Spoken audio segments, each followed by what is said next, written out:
এই নিহারিগুলো ছিল জাস্ট অসাধারণ, না খেলে কখনোই বুঝতে পারবেন না। এত কম দামে নিহারি তো এখন পাওয়াই যায় না। হ্যালো এভরিওয়ান, কি অবস্থা সকলে? আশা করি সকলে অনেক ভালো আছেন। সন্ধ্যার একটু আগে আগে আমরা বের হলাম ম্যাচ থেকে বের হয়ে পুলিশ লাইন পার হওয়ার পর আমরা র্যাব বারোর সামনে দিয়ে চলে যাচ্ছি বনানীর দিকে।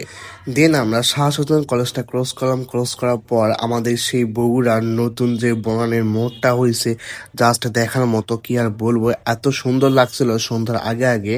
এখানে কিছু ইসলামিক পতাকা লাগানো ছিল মোড়ের ভিতরে, যেটা বগুড়ার মানুষের ধার্মিক বিষয়টা তুলে ধরেছে। শুক্রবার এবং সোমবার বাজারের দিন, সেজন্য লোক থাকবেই। তারপর আমরা চলে আসলাম সেই নিহারির দোকানে। দেখেন নিহারিগুলো কত সুন্দর, তার সাথে ভাত ছিল। তারপর আমরা 2টা প্লেট অর্ডার করলাম, যার প্রাইস ছিল অনলি 400 টাকা।